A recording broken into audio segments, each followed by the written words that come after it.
नमस्कार, आप देख रहे हैं dileranTop.com और मैं हूं निखिल। दर्शक जानते हैं कि कासगंज के कोतवाली में एक युवक की कस्टोडियल डेथ का मामला सामने आया है। अभी तक की जानकारी ये है, पुलिस का वर्जन ये है कि इस युवक ने थाने के वॉशरूम में एक प्लास्टिक के नल में अपने ही कोट के एक लेस से फांसी लगाकर आत्महत्या की। परिवार का कहना है कि युवक ने आत्महत्या नहीं की, उसकी हत्या हुई है और बाद में इस सीन को स्टेज किया गया है। इस बारे में फोरेंसिक ओपिनियन लेने के लिए हमारे साथ हैं फोरेंसिक एक्सपर्ट मानस मिश्रा। बहुत बहुत स्वागत है सर, शुक्रिया हमें वक्त देने। Thank you so much. Sir, मैं पहले चाहता हूं कि आप ओपनिंग रिमार्क्स थे, आपने वर्जन सुना है, पुलिस की स्टोरी भी, फैमिली की स्टोरी भी, और आपने वो पिक्चर्स भी देखी हैं उस वॉशरूम की। आपका हंच क्या है इस चीज को लेकर के, इस घटना को लेकर? देखिए, सबसे पहले जो बात आती है जहां तक कि हैंगिंग की बात आती है, ठीक है। सो हैंगिंग के लिए हम आमतौर पे हमें पता है कि हैंगिंग के लिए सबसे ज्यादा जरूरी है कि जहां से भी हैंगिंग जो सोर्स है, जहां से भी हैंगिंग की गई है, चाहे वो पंखे के द्वारा होता है या कोई कोई हुक होता है या कोई भी ऐसा कोई रॉड होता है, तो उसका what is the height of that you know object from the floor, from the ground. यहाँ पे जो केस है वो थोड़ा सा डिफरेंट है। यहाँ पे एक नल, जितना मुझे पता है, एक नल के ऊपर से फांसी लगाई गई है, और जो तकरीबन जितना मुझे पता लगा है, जो नल की हाइट है that is around 2 feet. 2-2.5 feet का वो नल है, वॉशरूम का नल है वो? वॉशरूम का नल है वो। और उसके द्वारा ये बताया जा रहा है कि उसने हैंगिंग की है। देखिए, हैंगिंग कई तरह की होती है। एक हैंगिंग होती है जो आपकी टिपिकल हैंगिंग होती है, जो हम आमतौर पे जो केसेस देखते हैं, जहाँ पे पेड़ की टहनी से लटक के या पंखे से लटक के, जो हम लोग केसेस आमतौर पे देखते हैं। लेकिन एक होती है एटिपिकल हैंगिंग। कई दफा एक ऐसी हैंगिंग भी होती है जो पार्शियल हैंगिंग के नाम से हम उसको ज्यादा जानते हैं। पार्शियल हैंगिंग में बेसिकली वो केसेस आते हैं जहाँ पे बॉडी पूरी तरह से हैंगिंग नहीं हो पाती है, जहाँ पे हाइट थोड़ी कम रह गई है, साइडवेज बॉडी जो है वो, या लिटरली बॉडी जो है वो हैंग की गई है। तो अब इस वाले केस में जो क्या हमारे पास कुछ फोटोग्राफ्स हैं लटकते हुए शव की, कुछ फोटोज हों, या ऐसे कौन कौन से पोस्टमार्टम रिपोर्ट में जो क्या उसकी फाइंडिंग्स है, उसके बारे में भी मुझे ज्यादा नहीं पता है क्या फाइंडिंग्स आई हैं। But as far as partial hanging is concern, I think partial hanging can be done. That is 2 feet का हो चाहे 2.5 फीट का हो, बॉडी की पोजीशन क्या रही है, बॉडी कितनी देर हवा में रही है, और बॉडी को साइडवेज अगर ऊपर कर करके, या कितना प्रेशर यहाँ पे पड़ा, क्योंकि लाइगेचर मार्क भी एक बड़ा इंपॉर्टेंट पहलू होता है। जहां तक मुझे पता है कि जो जैकेट की स्ट्रिंग है उसके द्वारा फांसी लगाई गई है, तो वहां पे जो गले में जो लाइगेचर मार्क है उसकी क्या मार्क्स आए हैं, कहाँ तक आए हैं। साथ में जो ऑसिपिटल मार्क होता है बॉडी का, जो हमारा ऑसिपुट, ये सर के जस्ट पीछे का जो हिस्सा होता है, तो यहाँ तक अगर आपका हैंगिंग होता है, तो ये भी देखना है कि वो जो उनकी जो रेंज है, जो कि जो उनका मार्क है, लाइगेचर मार्क है, उसका एग्जैक्टली पोजिशनिंग क्या आया है। एक और अहम चीज है हायोइड बोन। हायोइड बोन जो होती है वो हैंगिंग में और स्ट्रैंगुलेशन में, ज्यादातर स्ट्रैंगुलेशन में जब फोर्सफुली किसी का कोई गला दबाता है या लाइगेचर मार्क के थ्रू या कस के तो खींचता है, तो हायोइड बोन टूट जाती है। लेकिन ज्यादातर हर हैंगिंग के मामले में कई दफा हायोइड बोन नहीं टूटती है। तो हायोइड बोन का क्या हमें पोस्टमार्टम रिपोर्ट में मिला है, क्या वो टूटी है कि वो नहीं टूटी है। So these are certain points जो हमें सोचने चाहिए किसी भी चीज के बारे में बोलने से पहले। ठीक है। सर, सबसे ज्यादा कंट्रोवर्सी इसी चीज को लेकर है, सबसे ज्यादा लोग इसी चीज को लेकर के, मतलब जो पोलराइजेशन हो रहा है ओपिनियन का, वो इसी बात पे है कि क्या एक जो पीवीसी पाइप होता है, प्लास्टिक जी। का पाइप जिसको हम कहते हैं, और उसमें प्लास्टिक का ही नल है, और दूसरी चीज जिसका जिक्र है वो आपके जो जैकेट के अंदर लेस होती है, क्या इन दो चीजों से किसी की जान मतलब जा सकती है? जैसे वो पार्शियल हैंगिंग हम समझ रहे हैं कि जरूरी नहीं है कि पूरा आपको किसी के पांव लटकते दिखे, लेकिन यहाँ जैसे हम देख रहे हैं कि वो नल है, और नल भी अपनी जगह से वो खिसक ही गया है, जितनी जी। तस्वीरें अब तक हमारे पास उपलब्ध हैं। क्या मतलब, क्या मटेरियल स्ट्रेंथ इतनी है इसमें कि एक व्यक्ति का भार लेकर के जितना फोर्स चाहिए किसी के प्राण लेने के लिए वो लग सके? देखिए, ये again it's a very subjective thing to understand, because हमारी जो बॉडी है वो हर तरह के इंसान की जो वजन होता है वो डिपेंड करता है कि आपका वजन कितना है। कई दफा जब बहुत ज्यादा कोई हैवी वेट का आदमी है, 70 प्लस है, 80 प्लस है, 80 केजीज प्लस है, तो आई थिंक उसके में उसको ज्यादा उसकी बॉडी ज्यादा वजन लेगी, और वहां पे टेंसाइल स्ट्रेंथ जो होती है, जिस चीज के जरिए वो बॉडी लटक रही है, वो रस्सी है, वो धागा है, वो क्या है, वो स्ट्रिंग है या कपड़ा है, क्या है, तो उसकी टेंसाइल स्ट्रेंथ कितनी है, वो स्ट्रेंथ, उस बॉडी की टेंसाइल स्ट्रेंथ, और जो उस बॉडी बॉडी की जो वेट है वो उसके टेंसाइल स्ट्रेंथ को कितना बेयर कर सकता है, ये भी देखने वाली बात होती है। तो यहाँ पे जिन शख्स की मृत्यु हुई है, जिस शख्स की हम बात कर रहे हैं, जिनका हैंगिंग हुआ है, उनका वजन कितना था ये जानना भी बहुत जरूरी है। साथ ही साथ हाँ, लेकिन जहां तक आप कह रहे हैं कि वो प्लास्टिक है, पीवीसी पाइप है, देखिए बिल्कुल हैंगिंग की जा सकती है। इस बात को आप ये नहीं कह सकते कि हैंगिंग हो ही नहीं सकती है, हैंगिंग बिल्कुल हो सकती है। 2-2.5 फीट हो, 3 फीट हो, बॉडी की पोजीशन क्या थी, so before reaching up to any conclusion, we need to find out whatever points I just discussed, ये सारे points हमें सारे देखने होंगे, फिर corroborate करना होगा। इसके अलावा हम कुछ नहीं कह सकते unless and until हम वहां पे जाएं, क्राइम सीन में जाएं, और वहां पे जाकर के फोटोग्राफ्स या तो हमारे पास हो, unless and until we do that, I think it is not fair to reach up to any conclusion. Fair enough. अगला सवाल मेरा यही है, ये एक एलिगेशन है, फिलहाल हम इस चीज को लेके बहुत श्योर नहीं है कि ऐसा हुआ है कि नहीं, लेकिन हमने पिक्चर्स जो सामने है वो ऐसा जी सजेस्ट करती हैं, सच कुछ और भी हो सकता है, कि जो क्राइम सीन था वहां जो नल था वो इस लड़के के अलेजिडली लटकते हुए लटकाते हुए वो अपनी जगह से खिसक गया था, जो एक पिक्चर है। दूसरी पिक्चर में हम उस नल को और उस पाइप को उसकी जगह पे लगे हुए देखते हैं।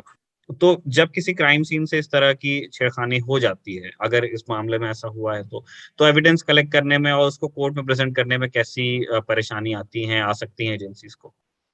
देखिए, ये बहुत अच्छी बात बोली आपने। ये बहुत जरूरी है, बहुत अहम चीज है ये किसी भी क्राइम सीन को परखने में।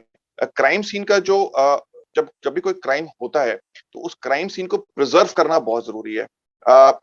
कई दफा हमारे देश में ये प्रॉब्लम आती है कि जब क्राइम सीन के या क्राइम के बारे में हमें पता लगता है, जब वहाँ पुलिस पहुंचती है या कुछ लोग पहुंचते हैं, तो क्राइम सीन पूरी तरह से टेम्पर्ड हो चुका होता है। क्राइम सीन वैसा नहीं रहता जैसा जहां से आपको कुछ एविडेंसेस मिल सके। जैसे कि आमतौर पे फिंगरप्रिंट्स होते हैं, वहां पे आपको कुछ डीएनए के चांसेस हैं, डीएनए एक्सट्रैक्ट कर सकते हैं, कहाँ से बाल मिल सकते हैं, नाखून मिल सकते हैं, ब्लड के निशान, फाइबर के निशान मिल सकते हैं, दीवारों पे पाम प्रिंट्स होंगे, जमीन पे फुटप्रिंट्स होंगे। तो वहां पर अगर इतने सारे लोग चले गए और एविडेंस को आपने प्रिजर्व नहीं किया, आपने उस क्राइम सीन को प्रिजर्व नहीं किया, then it becomes very difficult for any forensic examiner to find out कि एग्जैक्टली क्या हुआ।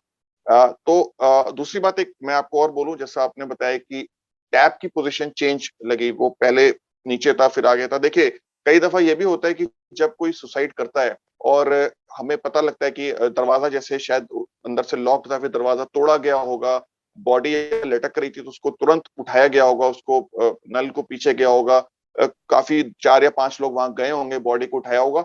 तो ये बड़ा लाजमी चीज है, और मेरे ख्याल से this is something, this is a reflex action.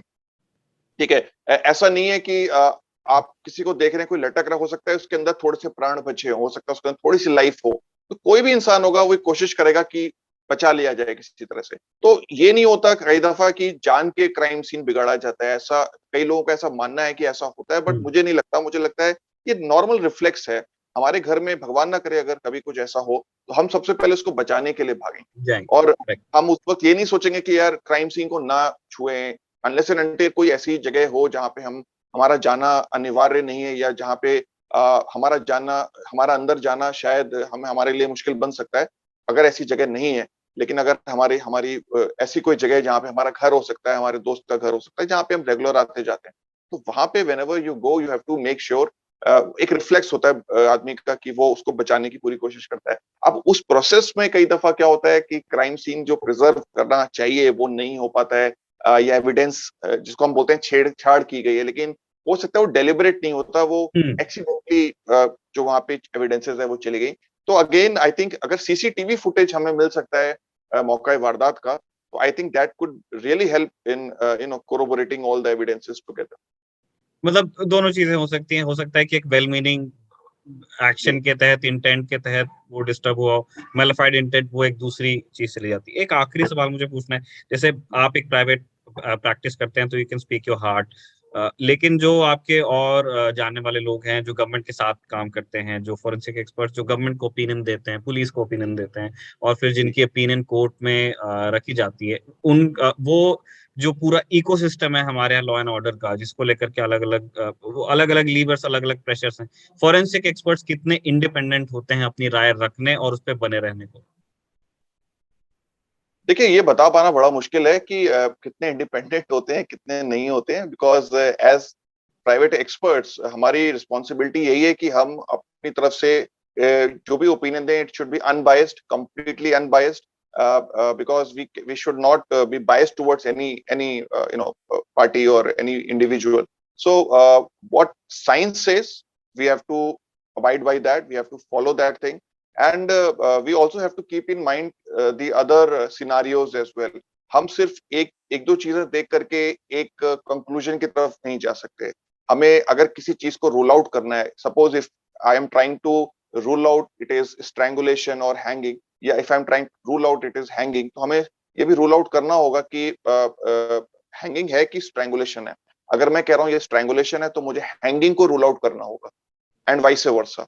So this is how it goes. Science में सिंपल सी बात है, कंफर्मेटरी टेस्ट होते हैं, अगर आपको पता ही होगा। जब भी हम कोई सॉल्ट का भी फाइंड आउट करते हैं तो उसमें हम एंड में एक कंफर्मेटरी टेस्ट जरूर करते हैं। So keeping the science in mind, we have to be completely unbiased first of all, and मुझे नहीं पता कौन कितना क्या होता है, बिकॉज हम नहीं जानते ना, हम इसके बारे में पूछ सकते हैं। बट हाँ, मुझे ऐसा लगता है कि जितने भी एक्सपर्ट्स हैं वो अपनी अपनी फील्ड के, आई थिंक मोर और लेस सब अपना काम ईमानदारी से ही करते हैं। और कई बार ऐसे हालात हो जाते हैं कि क्वेश्चंस पुट अप होते हैं कि ये किस तरह का केस है, या कुछ इसमें कुछ छेड़छाड़ तो नहीं की गई है, लेकिन मुझे लगता नहीं है ऐसा कहना उचित होगा। मेरे ख्याल से कोई भी केस हो, उसका उसके दोनों पहलुओं को समझना बहुत जरूरी है। सिर्फ एक तरफ सोचना और अपनी ओपिनियन बना लेना, I think this is not right. Correct. एक आखिरी क्वेश्चन मुझे पूछना था, हमारे बहुत सारे दर्शक हैं जिनको फोरेंसिक एक्सपर्ट, उन्होंने या तो न्यूज रिपोर्ट्स में देखा है जो छोटी छोटी एक्सपर्ट कमेंट्स कभी कभी आती है, उनकी ज्यादातर वो रिपोर्ट्स, वो लिखी हुई रिपोर्ट्स को देखते हैं, तो उनको आदत है वो बाहर जो सीरीज में वो देखते हैं फोरेंसिक एक्सपर्ट जो शू शाह करके कोई रिजल्ट लेके आते हैं, एक एक जनरल पॉपुलर कल्चर से वो इमेज आई है कि ये जादूगर होते हैं जो डिसाइसिवली आपको बताते हैं कि ऐसा हुआ था या नहीं हुआ था। एक रियलिस्टिक अंडरस्टैंडिंग में, जो एक रियलिस्टिक सेटिंग में क्या लिमिटेशंस होती हैं फोरेंसिक्स की किसी चीज में डिसाइसिवली बताने में, कंक्लूसिवली बताने में कि कोई घटना का कौन सा वर्जन सही हो सकता है, मतलब उसमें मैं साइंस और लॉ वाला उस वो स्केल्स कैसे ऊपर नीचे होते हैं? देखिए, जो जितने भी फिल्म्स और टेलीविजन में आमतौर पर लोग देखते हैं और उससे अंदाजा लगा लेते हैं कि it is so easy to find out, I don't think it is like that, because इतना आसान नहीं होता जितना दिखाया जाता है कई दफा। लेकिन जहां तक बात है कि क्या सही है और क्या गलत है, जितने भी आपको एविडेंसेस मिलते हैं आमतौर पे वो काफी होते हैं बताने में और इशारा करने में कि ये केस किस तरफ जा रहा है। तो हम सिर्फ एक एविडेंस के चलते ये नहीं कह सकते कि ये इस केस का ये कंक्लूजन होना चाहिए। जैसा मैंने अभी थोड़ी देर पहले भी कहा कि you have to rule out. अगर आप कह रहे हैं कि इसमें मुझे चांसेस हैं कि इसमें ए हुआ है, तो आपको बी को रूल आउट करना पड़ेगा। It's like that. सो कहने को मैं कह सकता हूँ ये हैंगिंग है, मैं कह सकता हूँ स्ट्रैंगुलेशन है, बट जितने भी पॉइंट्स मैंने बताए आपको, इन पॉइंट्स को सोचना चाहिए और साथ ही साथ बाकी सारे पॉइंट्स को रूल आउट करना चाहिए। और मन में कोई प्री कंसीव्ड नोशन नहीं होना चाहिए कि नहीं यार, अगर ऐसा है तो ऐसा ही हुआ होगा। So forensic science doesn't work like that. Forensic science का मतलब ये नहीं है कि फिर कोई जरूरत ही नहीं फॉरेंसिक साइंस की, फिर तो कोई भी आदमी खुद भी कोई भी कंक्लूजन ड्रॉ कर सकता है। सो अगर आप फॉरेंसिक की बात करते हैं तो आपको एक एक पैमाने पे, एक एक पैरामीटर पे उसको देखना होगा और सही या ज्यादा इशारा किस तरफ जा रहा है कोरोबोरेट करते हुए अपनी फाइंडिंग्स को सामने रखना होगा। जो दुनिया भर के लॉ एनफोर्समेंट जिस तरह से फॉरेंसिक्स पे रिलाई करती हैं, उनका इस्तेमाल करती हैं किसी केस के कंक्लूजन में पहुंचने में, और उसके बरक्स जब हम Indian law and order agencies को काम करते हुए देखते हैं फॉरेंसिक्स के साथ, तो आपको किसी इम्प्रूवमेंट की या किसी लर्निंग की गुंजाइश लगती है? हम क्या ऐसी कोई लेसन्स हैं पूरे दुनिया में बहुत अच्छे जो हम सीख सकते हैं, हम बेहतर हो सकते हैं? जी, बिल्कुल। आई थिंक हमारा देश भी काफ़ी आगे बढ़ रहा है इस चीज़ में, और आई थिंक काफ़ी कुछ एजेंसीज़ हैं वो अपना काम अच्छे से कर रही हैं, और आई थिंक इम्प्रूव कर रही हैं डे बाय डे, और obviously we are developing nation, तो धीरे-धीरे चीज़ें अपने लेवल पे आ रही हैं।